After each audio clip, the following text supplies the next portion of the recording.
నా విషయంలో కొందరు నాయకులు ఇక చెప్తే బాగుండదు, దుర్మార్గంగా ధర్మరాజులాగా ఉండాల్సిన జానారెడ్డి గారు కూడా మహాభారతంలో ధృతరాష్ట్రం పాత్ర పోషిస్తుంది. నాకైతే బాధ అనిపిస్తుంది. నాలాంటి వ్యక్తికి ఏదన్నా వస్తుంది అంటే 10 మందికి పనికొచ్చే మనిషిని 1000 మందిని కాపాడే వ్యక్తిని నాలాంటి వ్యక్తికి అడ్డం తగులుతుందంటే ఇక నేనేం చెప్పాలో నాకు అర్థమవుతలేదు. అందుకని ఇంతకంటే ఎక్కువ చెప్పలేదు. ఇప్పటికే చెప్పదలుచుకుని చెప్పిన మనసులో ఉన్నది చెప్పినా లేదా?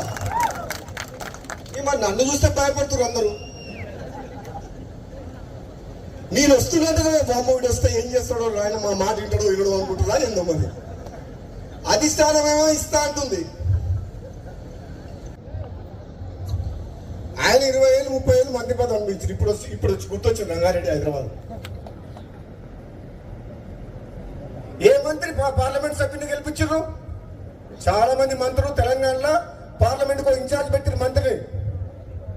కానీ భువనగిరి పార్లమెంట్ కు మంత్రి ఇన్ఛార్జ్ రాలే, ఒక ఎమ్మెల్యేగా ఇన్ఛార్జ్ పెట్టింది కాంగ్రెస్ పార్టీ. అన్ని పార్లమెంట్లకు ఇన్ఛార్జ్ మంత్రులను పెడితే మరి నిజంగా నాకే కెపాసిటీ లేకపోతే, నాకే ధైర్యం లేకపోతే, నాకే మంచి పేరు లేకపోతే, నేనే గెలిపించే శక్తి లేకపోతే ఎందుకు ఇన్ఛార్జ్ పెట్టింది నన్ను? అన్ని తెలంగాణ మొత్తం మంత్రులు ఇన్ఛార్జ్ పెట్టి భువనగిరికి ఎందుకు ఎమ్మెల్యేలు ఇన్ఛార్జ్ పెట్టిండ్రు? అంటే గెలిపించే సత్తా ఉంది, ప్రజల్లోకి పోతాడనే కదా. మరి ఇచ్చిన మాట నిలబెట్టుకునే బాధ్యత ఎవరిది?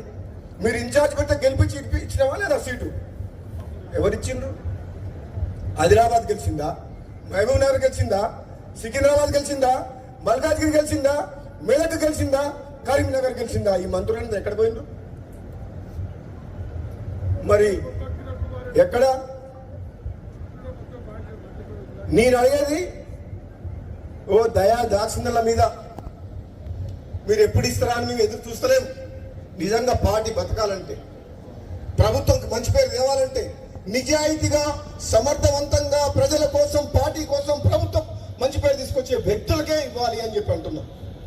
ఈ పైరవి గారిని పక్కన పెట్టాలి. మరిన్ని ట్రెండింగ్ వీడియోల కోసం న్యూస్ 18 తెలుగు యూట్యూబ్ ఛానల్ ను సబ్స్క్రైబ్ చేసుకోండి.